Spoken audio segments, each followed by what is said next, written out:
Эгерде бир жигит аял менен конок барам десе 2 саат мурун даярданыш керек, туурабы? 2 саат мурун эскертип, айтып, сен аял бояныш керек, кийиниш керек, тараныш керек. Эгерде жарым саат мурун айтып койсоң кечиктиң дейт, туурабы? Ушунчалык өзүнө көңүл бурат. Эмне үчүн ушунчалык сулуулук, жакшы көрүнүш. Бирок негизи достор, мен бул салыштыруу менен айттым, ийгилик андан көп жертваны талап кылат. Эмне үчүн осуну айтып атам? Баардыгыбыз ийгиликке жеткибиз келет достор. Адам төрөлгөндө эле ийгилик айырмасы жок, кайсы сферада. Бизнесте болсун, саясатта болсун, искусствода, сырча болсун, же болбосо мемлекет осуп отургандай, мына актер болом деп атпайт, туурабы? Актер болсун, ийгиликке жетем. Жөнөкөй киши болгубуз келбейт. Баарыбыз бир легендарлуу, атактуу киши болгубуз келет. Мына буякта жигиттер отурат, офицерлер. Генерал болбойм деп, болом деп кыялданбаган солдат, бул солдат эмес дейт, туурабы? Булар отурган жигиттер ойлойт, генерал болгусу келет, туурабы? Кыргызстанда ушунчалык атын тааныткан, керек болсо Манасадан өтө турган чоң бир бакыйган, может генерал, может фельдмаршал болгусу келет, туурабы? Дүйнөгө таанылган. Ар бирибиз ийгиликке жеткибиз келет, бирок тилекке каршы достор, баарыбыз жетпейбиз. Тилекке каршы ашып кетсе 10% ийгиликке жетет. Анан суроо достор, эмнеге? Мен ойлойт атам, дебатта отурат, суроо бергениңерден көрдүм, таш деп суроо берет экенсиңер. Уялбайт экенсиң, аңар жакшы. Бирок суроого жооп бергенден дагы суроо берген бул эң чоң искусство. Себеби биздин суроо берүү жөндөмдөрүбүз биздин дилимизден келип чыгат. Жөнөкөй банальный суроо берип коюш баарыбыз билебиз. Отуруп туруп эле. Сиз эмне тамакты жакшы көрөсүз? Же болбосо сиздин жакшы көргөн фильмиңиз, же болбосо сиздин жакшы көргөн китебиңиз деп. А бирок бизге керектүү суроону бере алабызбы? Мисалы үчүн мен өзүмө керектүү суроону бере аламбы? Ошол болмок. 6 жылдан бери, мына 7 жыл болуп калды, ал өзгөчө 6 жылы кийинки. Биз жаштар менен көп иштедик. Мектептерге барганда балдардын суроосун анализдеп көрсөм, кээде ичиң ооруйт. Кумтөр эмне болот? Же болбосо дагы бул маселе эмне болот дейт? Өзүнүн көйгөйүн чече албай туруп, башка нерсени ойлой берет. Бүгүн чече албай турган маселе. Ошондой суроо атпайбы достор?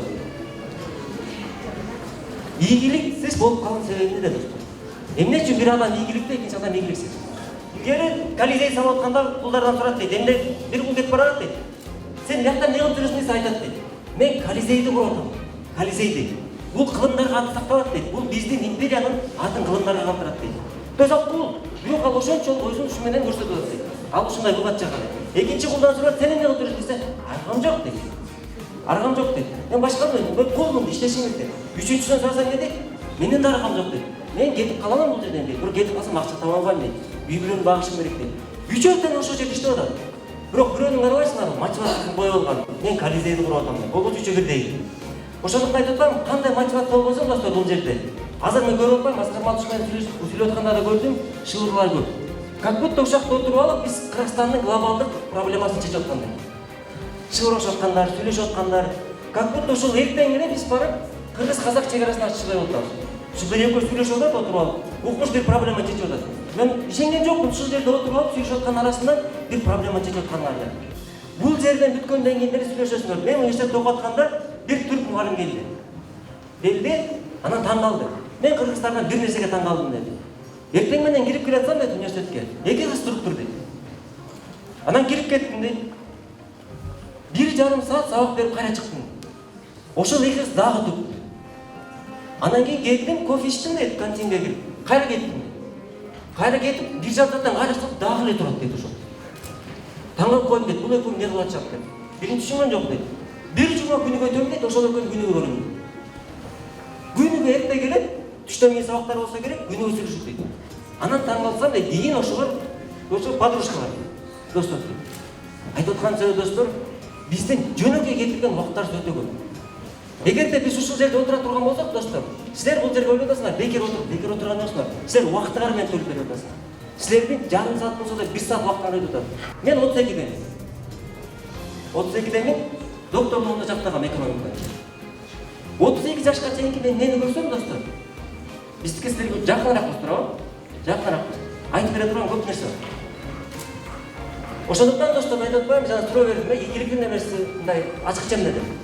Ар кандай суроо мына айтты, жигит айтты, максат керек. Ата-эне керек, ата-эне жарык өтүш керек деди, мынакей аракет керек деди, чыдамкайлык керек деди. Достор, ушунун баардыгын эгер кошуп келсек, бул күнөөбүз, характер. Эгерде жалпы айтып келе турган болсок, характер. Мектеп бизге эмне берет достор? Мектеп, университет, билим. Бирок характерди бербейт достор. Эмнеге кээде 2-3 алган бала, 5 эмес, 2-3 алган бала ийгиликке жете алат. Неге 5 окуп туруп ийгиликке жете албай калат, 2-3 алган бала айтасыз го мектепте окуучу эмес могу дейсиз. Бирок ийгиликке жетет. Характер достор, характер. Эгерде ошол 5 окуп койгондо ошол характер менен ал вообще фонтек болмок, вообще дүйнөдө гений болмок. Демек достор, мектеп бизге эмнени берет? Характер эмес, билимди берет. Университетте билимди берет. Ал эми характерди достор, ар бир адам өзү калыптандырат. Биздин алдыбызда эки эле жол турат достор. Же биз өзүбүз характерди калыптандырабыз, өзүбүз тарбиялайбыз, же болбосо бизди турмуш тарбиялайт. Башка көзгө чапкылап атып, эки жака угулап атып, бир күн өзүң как беленький тарбалап каласың. Бирок максаты жок адам, максат койлосо, характери жок болсо, сен башкалардын максатын жашайсың. 90% адам башкаларды ээрчип жашайт достор. Башкалар ээрчитек, башкалар жашайт. Ашып кетти 10% киши өз максатын коюп, анан башкаларды ээрчите алат. Биздин алдыбызда эки чечим бар. Же биз башкаларды ээрчийбиз, же болбосо характерибизди воспитывать этип туруп, өзүбүз башкаларды ээрчитебиз. А характер эмнеден турат достор? Характер эмнеден турат? Жакшы последовательность бар, достор. Характер адаттан, Адатчы.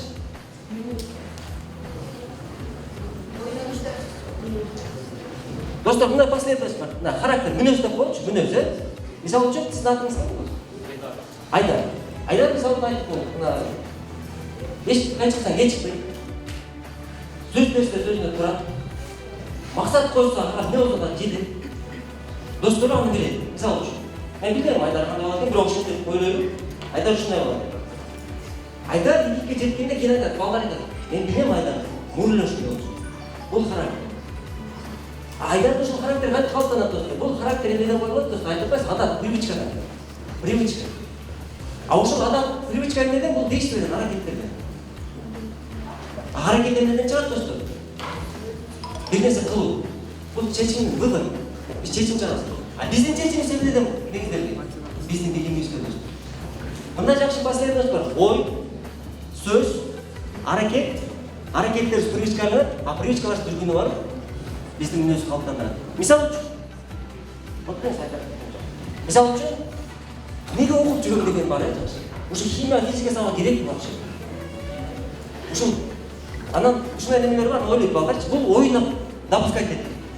Оюнга допускать эттик, андан кийин эмне болот? Ушул сабактарды көп окубай баштайбыз. Кереги жок дедим.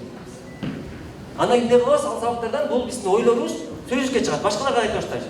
Койчу ушуну окуй, сен эле ушул проблеманы чече турган болсоң. Анан бир күн ушундай эмес сабактан кача баштайбыз. Бул действиеге айланат. Бир жолу качтык, мугалим урушту. Кызардык, укмуш уялдык балдардын көзүнчө. Экинчи жолу качтык, дагы кызардык, азыраак кызардык, бирок үчүнчү жолу дагы азыраак кызардык. Андан вообще кызарбай калабыз. Анан бул эмне болот? Привычка, действие привычкага айланат. А привычка болгондон болду, анан ошол сенин характериңе айланат. Же болбосо, эгерде сен бир максат койсоң, туура. Мен эч качан кечикпейм. Мен эч качан алдыма бирден тапшырма үчүн аткарбай жол, ордо жол тыштабайм десең, бул сенин привычкаңа айланат. Сен ошого конуп каласың, сен ошо башкаларга айтасың. Кызыктай киши экен, айткан сөзүнө турбайт экен деп коесуң. Сага ошол керек. Кызыктай киши экен, өзү бир нерсе баштаса тыштап коет экен жолго. Мен муну түшүнө албайм деп айтасың. Биздин кол алдыбызда баягы алдыбызда ушундай эки чечим бар достор. Мен муну эмне үчүн айттым достор? Фондду айтыш үчүн, биздин фондду айтыш үчүн. Мен ушуну айтканга туура келди. Себеби биздин максатыбыз Кыргызстанда тилекке каршы 90% балдарда, мектеп окуучуларында, студенттерде максат жок.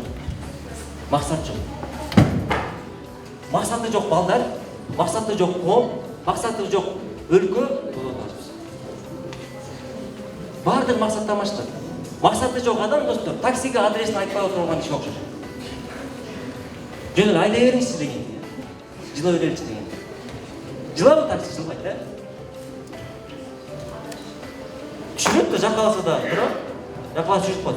Жашоо да ушундай достор. Максаты жок, жүрө берсеңерчи бирөөнү ичип. Эч кандай болбосо. Жашоо бир бурчка чыдап коет, караңгы бурчка. Жан-жаган баткак толгон жерге чыдап коет. Ошондуктан максат койгонуш керек. Биз мына ошол фондду 2012-жылдан бери жаштар арасында лидерлик мектептерди уюштуруп жүрөбүз. 3 айлык, 2 айлык, 6 айлык. Жакында Наскар Масов айткан, ошол курстарда Баткен, Ош, Жалал-Абад качып келди. Ушул жуманын ичинде Нарын, Талас, Каракол качтым. А Бишкекте бул 2012 жылдан бери жүрөт. Ошол курстар аркылуу биз эмнени кылабыз достор? Мына айтып атпайсызбы? Мектеп билим берип алат, бирок характер берген жок. Ошол характерди ушул курстар аркылуу бергенге аракет кылып атабыз. Жайдаттан характер. Максат коюну, вакытты туура пайдаланууну, өзүн-өзү мотивация кылууну достор. Мен ушул коомдо өтө байып кетем, себеби биздин арабызда баарыңар кийин айтасыңар достор. Бизде бир жакшы оправдание бар. Эмнеге окубайсың десе, эмнеге экиге жетпей калдың десе, эмнеге ушундай болбой калды десе, биз оправданиябызга аябай оправдаться этебиз да, мындай болуп калды, тигиндей болуп калды. Ошол оправданиялардын аябай знаменитыйлардан бирөөсү, төртөөсү. Бул биринчиси ата-эне. Эмнеге экиге жетпей калдым айтат, мен ата-энем акчасы жок болуп калды. Ата-энем акча болгондо мени частный мектеп берип койгондо мен окумуш мындай болмокмун, беле. Ойду то комкордук менен окумуш болмокмун. Бирок достор, мен так айтам. Эки пример. Жусуп Абдрахманов, Исхак Разак. Баарыңар билесиңер, экөөтөн тоголок жетимдер. Ата-энеси бай жок болчу эле. Бирок экөөтөн, бирок Кыргызстанды түптөгөн болсо, экинчиси Кыргызстанды андан ары алып чыккан киши. Демек ата-энеде эмес, ата-эне кийимди кийгизет, ден соолугуңарды кам көрөт, сумкага берет, китепти алып берет, болду. Калган өзүң өтүп. Экинчи оправдание эмне достор? Эжекелер. Университетке барганда балдарга жолсоңор айтат, как будто мен эле ушу начар мугалимдер преследовать этип жүргөндөй дейт да.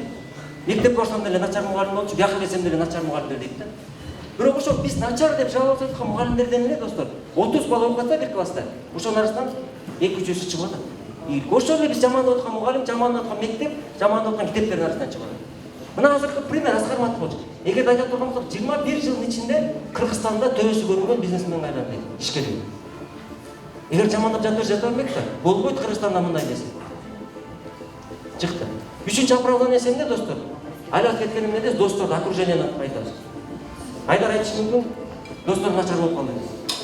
Досторум жакшы болгондо мындай болмок. Бирок досторду алып чыкты өзүбүз. Төртүнчү оправдание достор. Айлабыз кеткенде эмнени таппай калсак айтабыз.